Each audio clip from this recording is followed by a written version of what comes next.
Welcome to Finding Contentment, the official podcast of the American Institute of Stress. The goal of this podcast is to explore the science, psychology, and practical wisdom that can help us manage our stress. If you are looking for personal growth and professional success, or just want a more fulfilling life, visit us at stress.org. And now here is the host and executive director of the American Institute of Stress, Will Heckman. Greetings, everyone, and welcome back to Finding Contentment. Thanks for joining us again today. Hey, just want to remind everybody, please go to stress.org. And while you're there, you can find some great assessments to find out, what actually is stressing you out. And also, don't forget, you can subscribe to our free magazines, absolutely free. It's Contentment and, of course, Combat Stress for first responders and vets. So make sure you subscribe to that. And, of course, I'm going to say it while you're watching this YouTube video, if you're watching it, hit that subscribe button, make our day. It really does help our channel, and we really do appreciate it. And today we have a really interesting subject.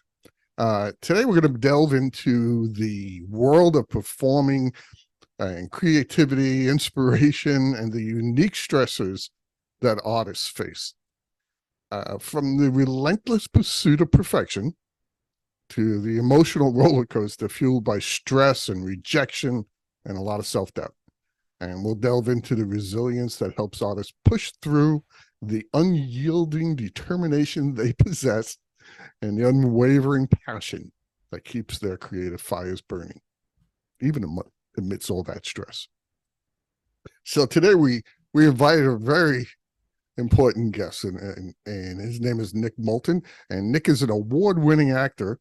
He's a musician, but he's also a graduate student studying clinical mental health wellness counseling.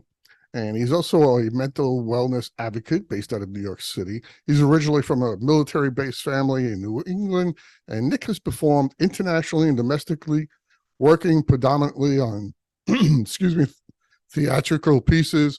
As a singer and actor, he plays multiple instruments, and with more than a decade of experience and success,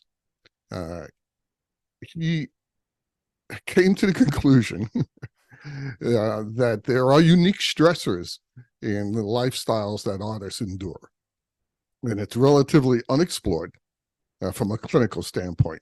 And while he works on completing his graduate degree, Nick continues to perform on stage across the United States and leads conversations about mental wellness in the entertainment industry, which is so important. Listen, if you want to find out more about Nick, go to nick-moulton.com. I'll put it up on the screen so everyone can go there and see this young man. So join me in welcoming the one and only Nick Moulton. Hey, Hi, everybody. Nick. Hi. Thanks for joining us today. I was so happy that you agreed to do this podcast. We talk about a lot of issues in stress. Yeah. I don't think we've touched on this one before. And it's not just, guys like you who are standing on a stage, but other people who have to perform, Absolutely. giving speeches or whatever. So it's a very important topic. How did you get interested in the mental wellness part? This has always been something that has interested me from a topic, as a topic, is just understanding like how our brain works and how to, I guess, like optimize it. Right. When I was younger, a kid, my parents were divorced pretty young, and so we had to have a lot of really honest conversations right from the get-go. And my parents always encouraged, even though they weren't together in the same household, that they always encouraged conversation, honest conversation. And that really sparked this interest of pursuing conversations that like revolve around the honest truth from within rather than the honest truth that you want to be outside of your body, because those can be really secular things sometimes. And Right. I think a lot of the work that I've been trying to do lately is trying to merge those two things, is trying to have an honest conversation from the inside that ultimately creates an honest conversation from the outside, which, if you really boil it down, is also kind of the truth of acting as well. You Right. want to make those circumstances real within you, To a certain extent, right? Within the realm of safety, you don't want to send yourself off the rails with like method acting or anything like that, but Yeah. you want to have a truth within you that ultimately people can see, and that's what's going to bring in the best product. And it's led you to pursue a degree in mental wellness. Yeah, absolutely. Yeah. So I'm sure definitely not an original idea, but during the pandemic when things really hunkered down, obviously the entertainment industry shut down as well as many other industries, but it forced some self-reflection about what to do, where to go, and how to move forward with this. During my time as a professional, I've always struggled with various stressors. Of Mm. course, money is one. Having money fluctuate in and out, performance stress and anxiety, the irregularity of what we do, being able to the stress of trying to balance work and home life. I mean, there's just a multitude of stressors that really affected me throughout this time, and I managed them well enough to continue to do it. When things stopped, then I really needed to focus on what am I doing and where am I trying to go, and is this really still tangible? Which is a question I ask myself all the time: is this stress still worth it? Right. I I think don't have a I think we question. all ask that. We did some, Absolutely. and, Yeah. and everything from our jobs to our relationships.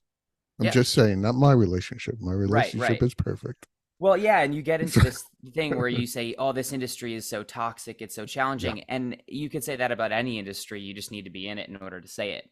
Right. So, this is kind of helping me double down back into the industry that's helped me a lot and really helped me grow and learn about my life, but also to learn that it's really essential that we tell stories, we tell human stories. That was a way that we logged history from the very beginning of time, was through art. And now, obviously, that's not so much. We have a better record keeping, but it's really essential still that we tell stories to document our culture, document where we were in the world and how we felt about it, rather than just writing it down in a textbook. Right. Yeah, So, I wanted to ask you, because you just absolutely. mentioned a whole bunch of stuff that you deal with. Mm, And we say here at AIS that, stress is different for everyone. it sure Everyone is. reacts to it different, and reacts to the challenges different. But do you think there are some commonalities amongst artists that they face, being just in creative endeavors in general? Yeah, unquestionably. I think it's fair to say that, like I mentioned, finances is unquestionably one that is, across the board. It happens with, not only artists, but gig workers as well. That's unquestionably dealing with that inconsistent income is really challenging. And with that comes working sort of the opposite hours someone who works a 9 to 5 or a salaried position might work. That becomes extremely difficult too. Part of the work that we do is, it's hard to do our work if we're uninspired. And so dealing with how do you cultivate inspiration to do this work, because it comes from a personal place, but it can't be mechanical. Then it's losing what makes it great. So finding that inspiration is super important. And then, of course, hitting deadlines too. Right. You have to have inspiration for a show or film, and when the camera rolls or the curtain comes up, that inspiration has to be there, or else, and that's your reputation on the line every time you go out there. And the next part is you are your business. Right. There's no one. You are the CEO, you're the CFO, you're the media manager. You are everything to that company, and that is a daunting task, and sometimes that can feel you know uh Overwhelming.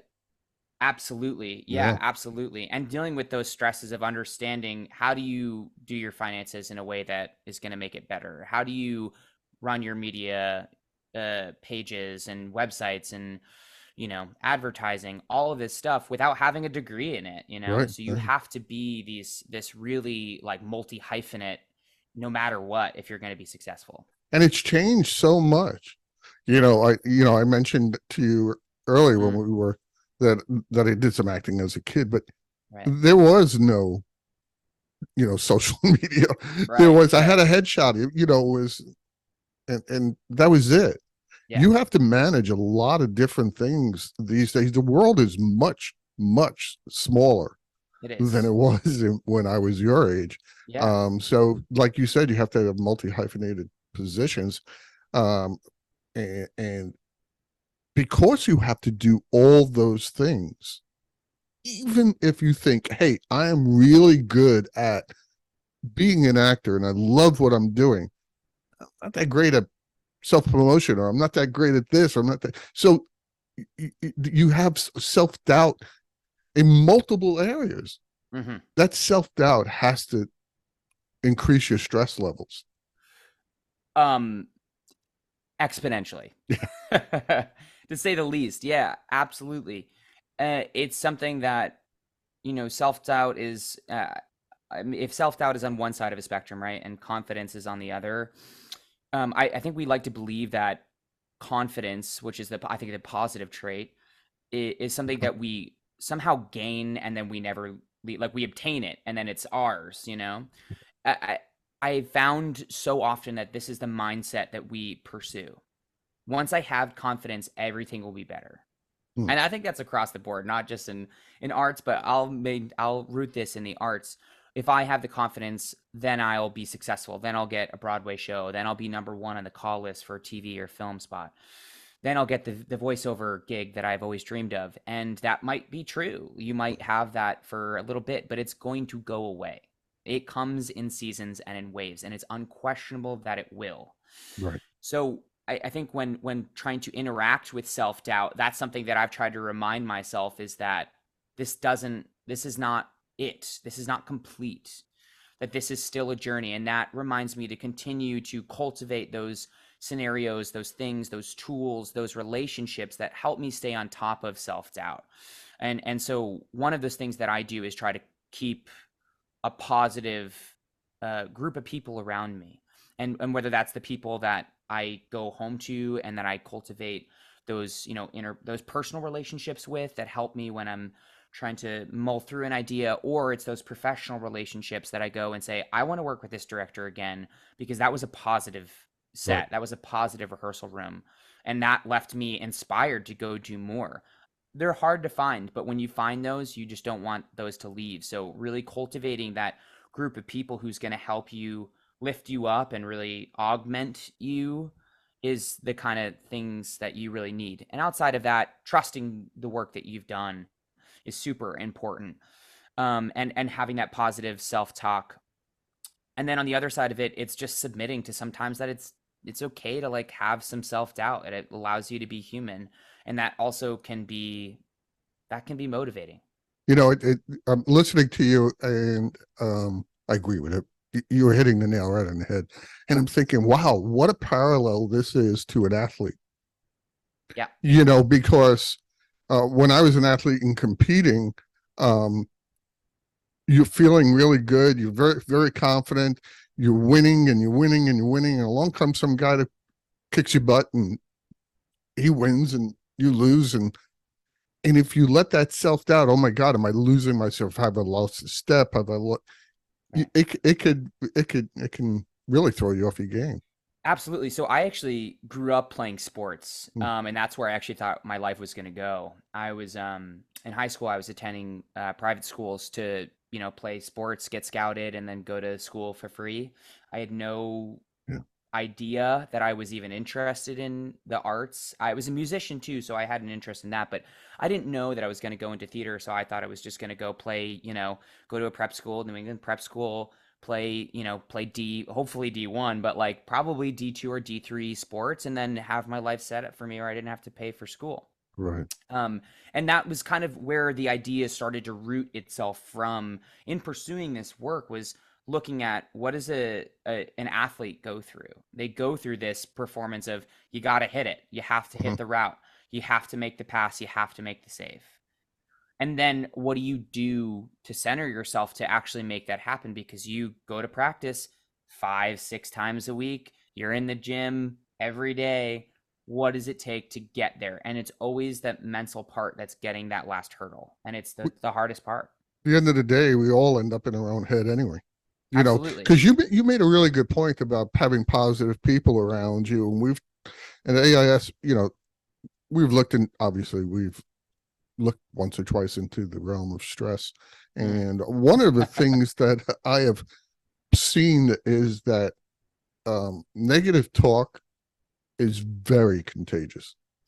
The Yes. statistics are that we have, and I hear different ones, between 70,000 and 90,000 thoughts a day, most humans, and 80% of them are negative. No way. So imagine if you can change just that percentage just to 50-50, how much better you would feel, how much, more confident and less self-doubt you would have. So I think you make a really good point of the people that you associate with can help you manage your stress too, because we're our own worst enemies, God knows. Yeah. And like I said, you end up in your own head. Absolutely. You talked about something I wanted to ask you about, because I think it's a common um, people who know the performing arts kind of realize that financial stability sometimes is a dream more than a reality, and it's a Yeah. big concern. And finances for everyone, especially the last few years, have been a very big stressor on people. People have lost their jobs, have closed their businesses, have lost their homes.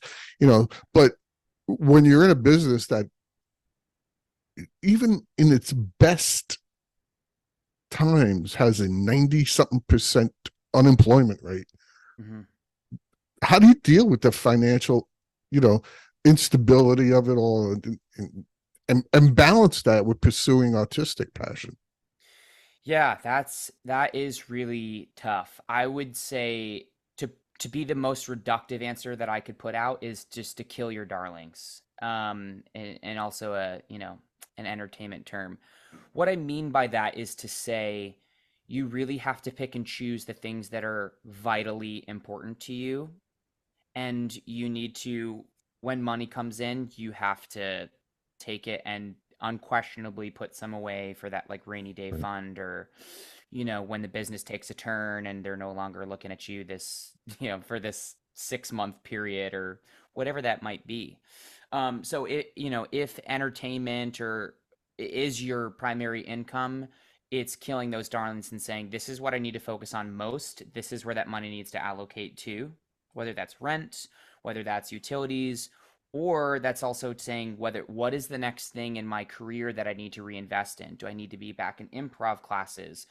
Do I need to really be working out for a role that I have coming up? I just don't have I have nothing right now, and I need to reinvest in my body or myself in order to prepare for that role, that opportunity.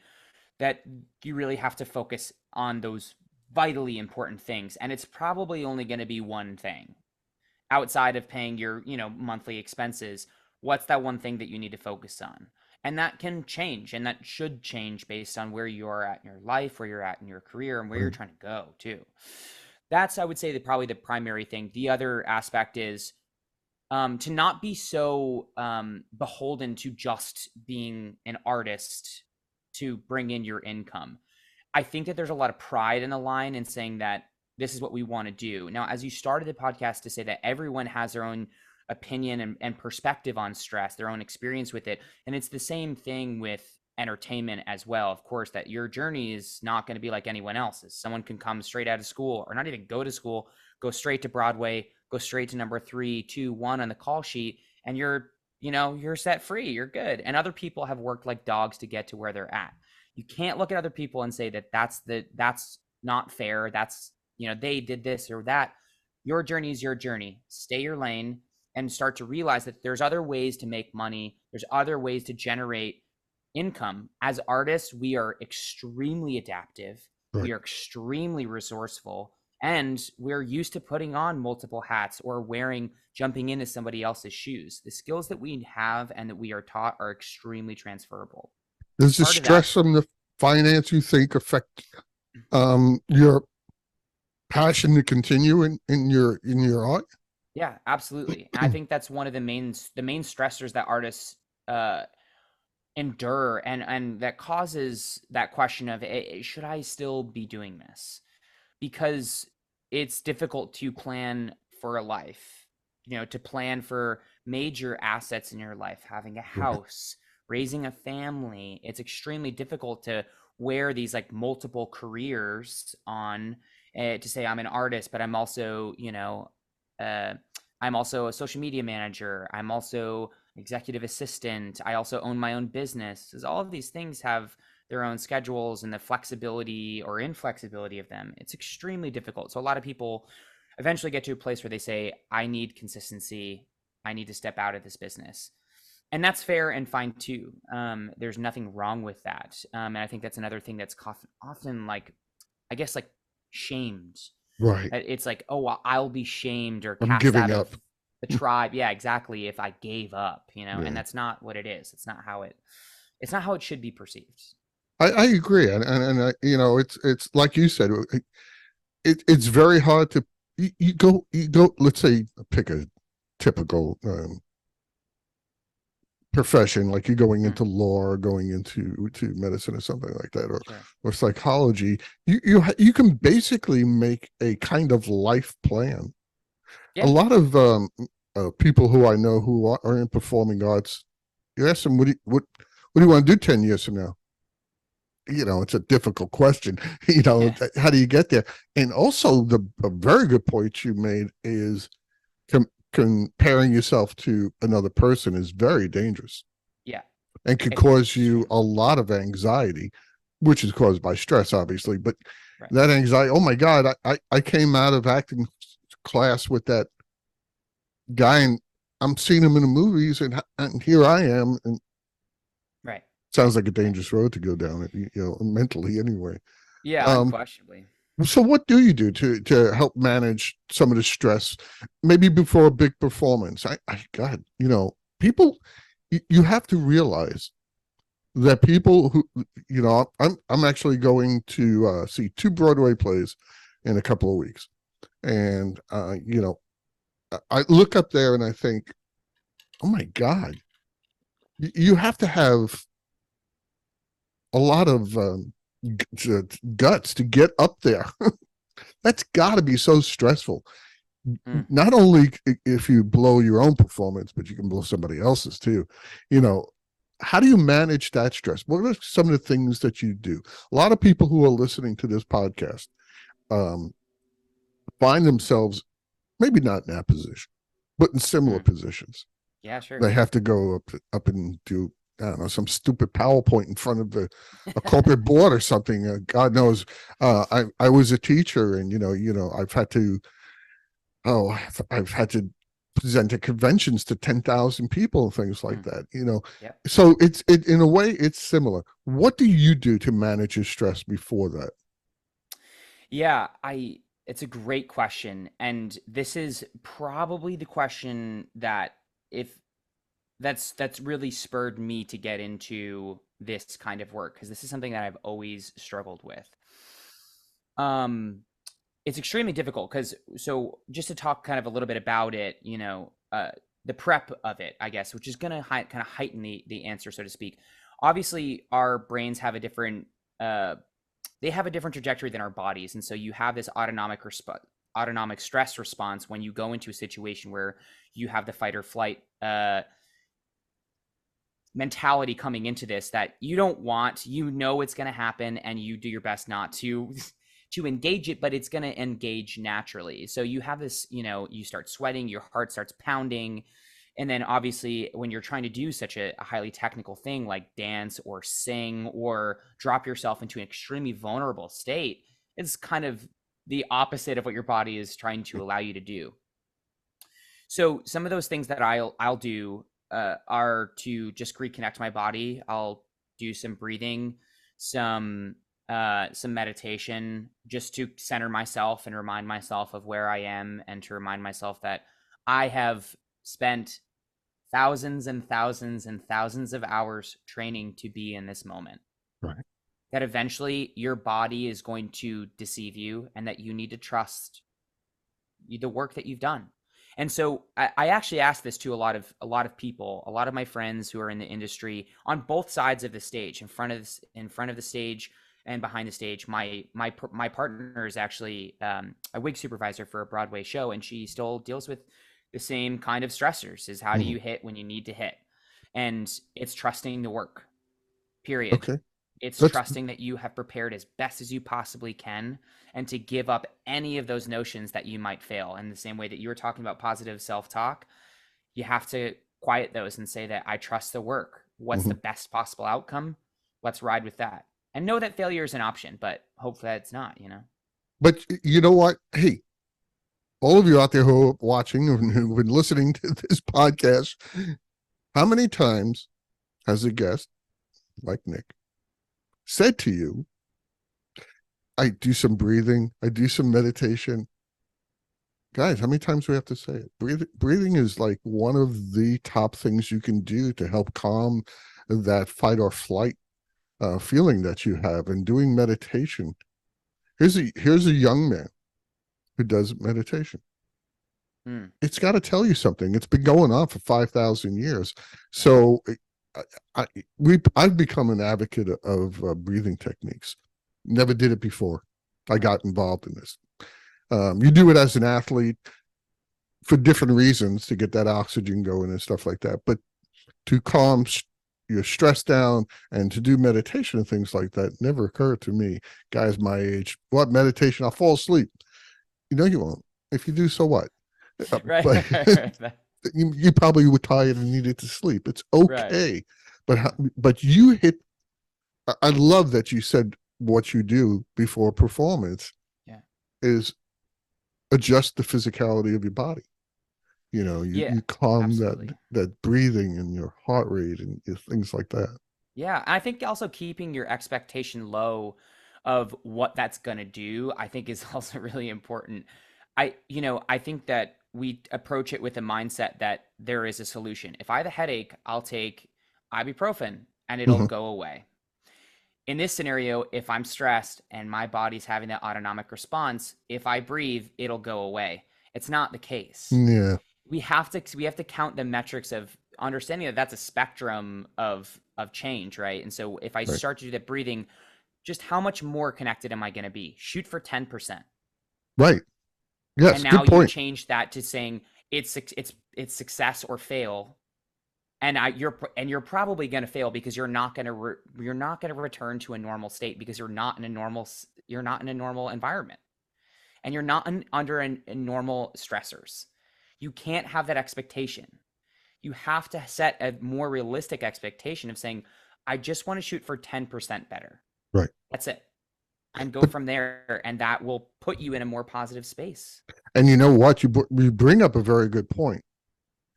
Not all stress is bad. Nick That's true. needs that stress before he goes out on that stage because it makes him perform better. Yeah. It also makes you perform better when you're at work. There's stress and there's eustress, and we have to understand that there is good stress. It makes us more productive. It makes us perform better. In your case, really perform better. And so feeling a little stress is not necessarily a bad thing. It's when you're being overwhelmed by the challenges and your stress levels are so high that just swimming in a sea of cortisol and you're overwhelmed. Yeah. That's when you got to stop and say, okay, let me fix this. All right, I wanted to ask you about something else that I guess everyone has to deal with, but I think artists Yeah, have to sure. deal with in performing, Mm-hmm. artists especially, and that is the feedback and the critique that you guys get. Mm. I'm not good at that. Oh boy. So and you guys like put yourself out there and say, go ahead, I got a big target on me, let me have it. Yeah. How do you deal with that? That's a very stressful thing too. We all get Yeah. evaluated by our bosses and stuff like that, and our Right. spouses and our friends, but I think what you do has a Yeah. special sort of level of critique. Masochism. Yeah, Yeah, absolutely. maybe. Yeah. Yeah. Yeah. So I think it's just staying grounded with the work that you've done. I mentioned this in a previous question, is just saying trust the work that you've done and trust the training. And I think that's part of it, is just saying that this is a snapshot in time. I think it's really important to remember that this is just a moment that you contributed to, that it's not entirely you. So as actors, we're kind of the face of it. We're the front man, so to speak. That is also to say that we are just a component of this machine. We are just a component of this mechanism, of this tribe, and of this village. And we're just the ones on the outside to take that fall. So I think it's important to remember that it's not just you, that this is a communal thing, and to find those sources that have a constructive opinion and then have ones that perhaps don't. I am someone who is of a mindset that I don't know as if having critiques in newspapers is actually a beneficial thing anymore, especially with the culture of how it's been. I don't know as if it's constructive anymore. And I think that that's sort of the point of where it started, is to say it's good to have some challenge, right? It's good to have some opposition to help, spur you. I don't think you don't have light without dark, and you certainly don't have positive without negative. So I think it's just taking those sources that actually have something constructive to say and evaluating it, and then saying, I will let that stuff in. So you're creating a filter of what you want to bring in and what you don't. It's always a risk when you start to read reviews. Some people don't. I know plenty of people that they don't touch a single review ever, because it's just not worth it. They don't need the praise. They don't need the reinforcement. They trust the work that they've done. They trust that their director has guided them in a space that they need to be in. And they trust themselves that I've brought everything that I could have to this part at this moment in time. If I were to do it 10 years from now, sure, it might be different. This is the best that I could do right now, and I'm at peace with that. What's next? Okay, but that's from outsiders. Yeah, I agree. I'm, in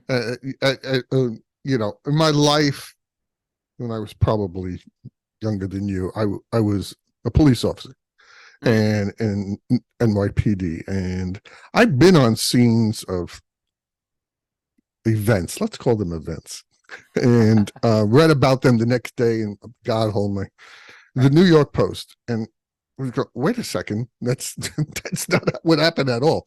Right. So I understand not reading any of that crap, because a lot of it is just crap, and it's just somebody's who thinks they're a writer. But what about the team you work with, the director, your fellow performers, understudies? You work with a lot of people, like you said, it's a village. Yeah. What about their critiques? How stressful is that to hear, both negative and positive? Right. I think it's really important to divorce yourself I think creating like a divorce of your business self and your personal self is vital. So there's a lot of people that in my circle, and like my close circle, who I work with in the business. One of my best friends, thankfully, is also my agent. And so what we do is create the separation and say, hey, I need to talk to business you right now. Right. And the conversation changes. Yes. And then when we're done, we say, okay, cool. I'm ready for, you, right, the real you. Obviously, we can't fully divorce those. And again, it's not a binary split of saying like, okay, cool, I am going to have an entirely different personality, but your vernacular changes, the way that you process information changes. And to say, exactly, when a director gives me critique, it's not about me as a person. It's not saying you're a bad person, Nick. It's about saying, this is not where we're trying to go. Can we spark up a new idea to take this in a different direction? You're not giving me what I need to get in this moment, and we need to get it. Same thing as an athlete. You're not a bad person. I just need you to make the save. I just need you to get the shot on net, whatever it is. And you need to be coachable. Exactly. Yeah. I so mean, it's that's not their taking job. It personal. Right. Exactly. And so it's just trying not to take it personally, even though it's extremely, I think this work is obviously much more personal than, than a sport, because that's like, I think it's very pass fail kind of deal. And this is, and it isn't, but we bring so much of our own self, our own journey into the work that we do, that inherently when it gets shut down, it feels personal. Mm-hmm. It's not I personal. have this conversation a lot of times with people who just have so-called normal jobs, and if there is one, especially teachers, who are getting critiqued or evaluated constantly, because it is constant for educators. And I said to them, you do realize that's like their job. That's what they're supposed to do. Is Yeah. they don't take it as a critique. Try as maybe it's a mindset. They're Right. just trying to help you. And you're right. Yeah. What basically, and you can correct me if I'm wrong. What I'm hearing is you have to have a good balance. Yeah. No, Yeah, that's spot on. and we've talked about that a lot.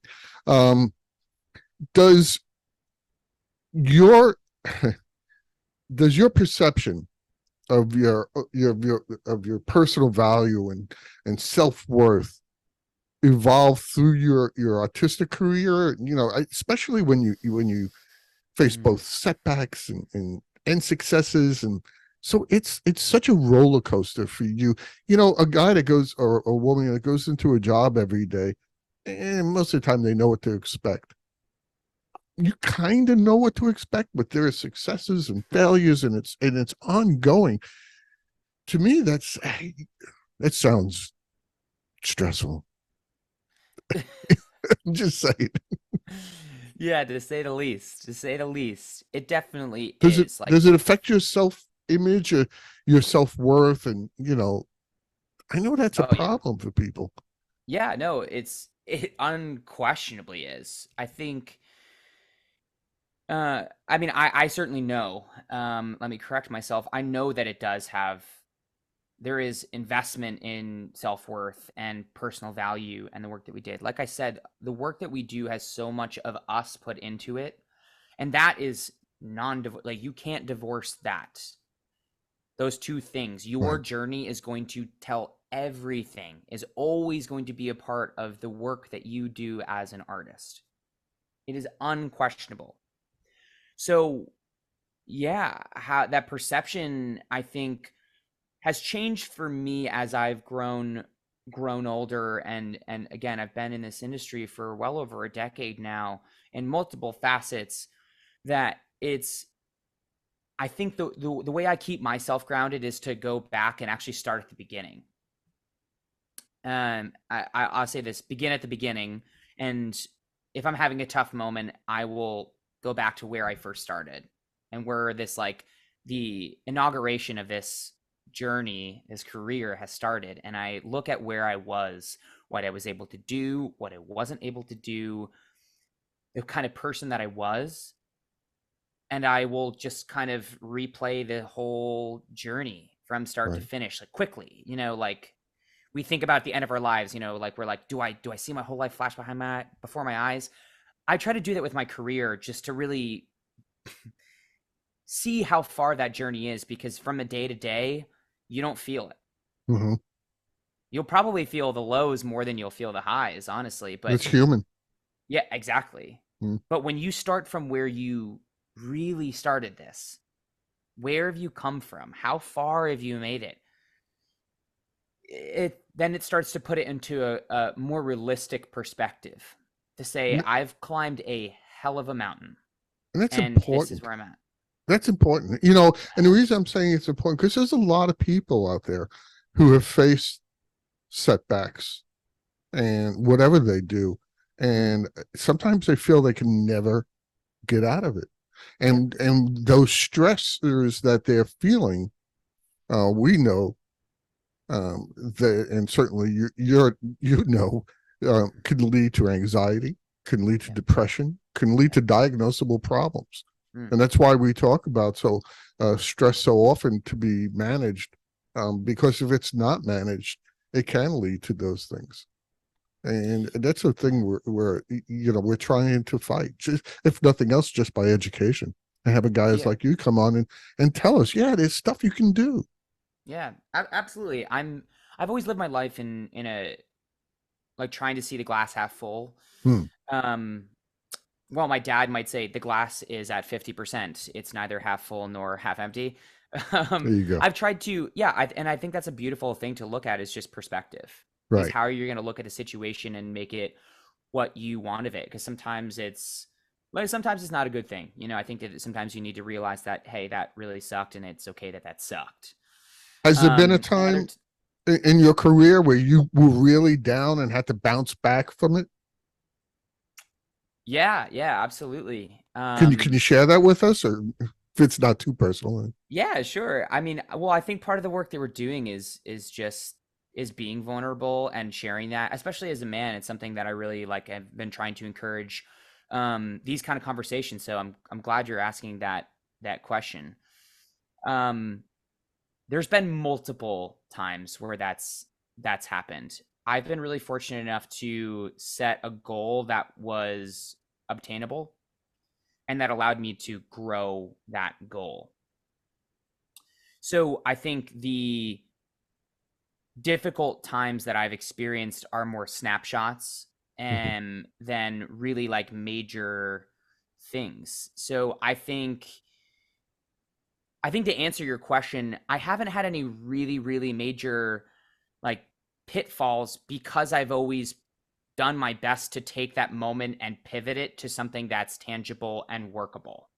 Instead of sitting in that moment and allowing that endured stress to just pummel you, is to say, what can I be doing to continue to work through it?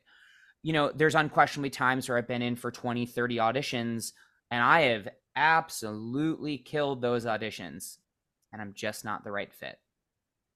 That's got to hurt. Yeah, Yeah, absolutely. it's It's the rejection of the your chosen profession is monumental. It's Yeah, insurmountable. I absolutely. mean, I it's like guess it's it like it's crazy. The swings are very manic. right. So I guess like the one that comes to mind is I was on a national tour of a Broadway show for 2 years, on either side of the pandemic, and that was so wonderful. It was an absolutely electric group of people. We got along well, and touring a show is you are no longer colleagues after that. You are somewhere between friends, family, and coworkers, I because you see understand. them in every state. So I'd finished this tour, and we were all thick as thieves, had immense respect and value for each other, and then that gets cut out. And of course, that was a solid paycheck. It was a consistent paycheck, which was wonderful. And then that cuts out, and I'm riding this high of confidence. And sure enough, I'm going in for audition, audition, audition, audition, and it's just nothing's hitting. Nothing's hitting. Mm. And it lasts for about 9 months. And of course, in our industry, that feels like sometimes feels like a lifetime. And about 6 months goes by and I'm not hitting anything, and I'm just ground zero, rock bottom. I go in for an audition, and I think I did well, and I'm like, okay, I guess we'll find out. And so you know, I at this point I'm like, well, I might as well just really dig into to school again and just really crank this out and just get it done so that I can move on to this other thing. And fortunately, it wasn't necessarily just the work that I did, but it was the energy that I brought into that room that I later found out that it was who I was. It was the positivity that I brought into that room as me, as Nick, and my personality that that exceeded just the work itself. And That and it, you it and you showing that even though there's a lull, a yeah, down period, yeah, you came back from it. absolutely. And I that's don't what think, people really need to understand. yeah. This doesn't define you. Yeah, absolutely. It's not absolute, and it can certainly feel like that sometimes too, where it just is one thing after the next. And I think it's just looking for those moments of joy, looking for those moments of positivity, those little wins, and just starting to recognize them around you to shift how you see the environment. If you're in a room and all the windows are closed and there's just one crack of light, you could see the entire room is dark, or you could see that one tiny beam of dappled light coming through. Choose your perspective. Man, that's perfect. That is Yeah, just perfect. thanks. Because we try and preach that. Hey, I hate to say it's all in your head, but sometimes it's all in your head. Your perspective is everything. That's why stress is so different for each of us. Yeah, You and I going on a roller coaster ride. You're really excited. I'm scared shitless. You know, I'm going, we're both stressed out, but you're stressed, like you have good stress, and I'm not going. I'm scared. And Right. that's it. Right. Like, unless my daughter and my wife push me on and don't tell me. But that's a whole nother story. Right. Nick, I think that the difference is like looking at stress, good stress and bad stress, is looking at them as different things. Like stress that's like hurting you, I think is something that I'll consider as stress, and right. stress that's helping me, I'll consider as pressure. And I think that looking at those things, you need pressure to make a diamond, and I kind of try to rely on that. Discerning those two things is like looking at those things as different things. Differentiating those it's actually a very, very good thing. Yeah, I think that's very intelligent. We're running out of time, but I want to ask you the same question I ask all our guests at the very end.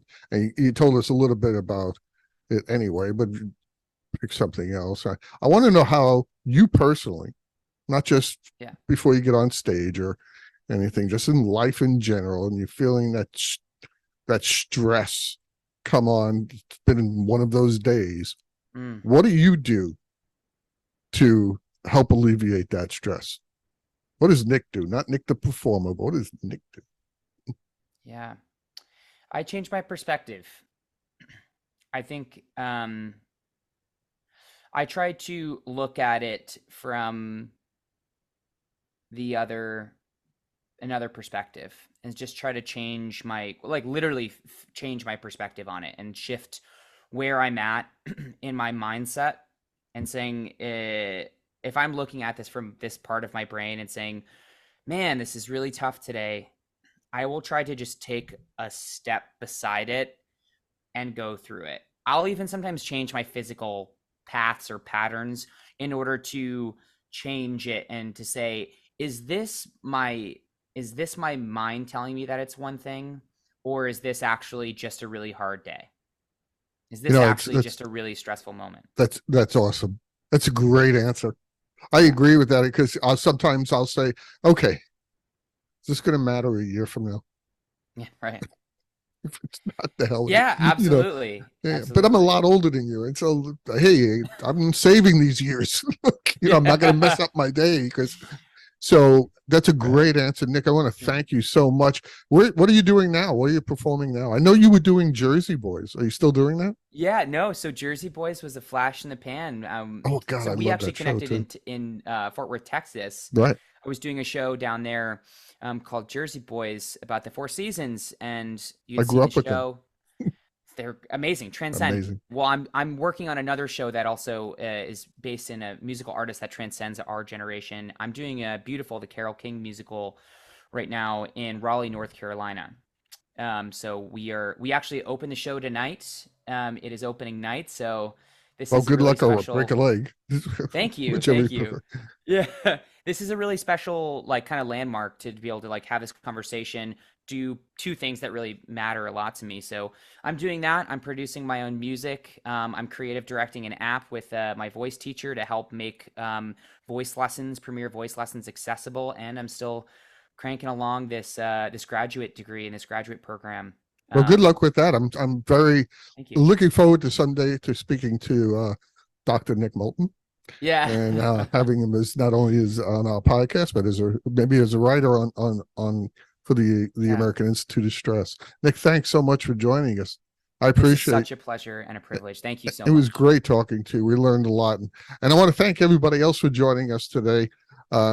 This has been Will Heckman. I was joined by Nick Moulton today, and I want to remind everybody to just, of course, go to stress.org. Don't forget to subscribe to this podcast. But I also want to remind you that just as stress is different for each of us, there's no one stress reduction or management strategy that is right for everyone. And I hope that what Nick and I had to say today will help you find contentment. So good day, everyone.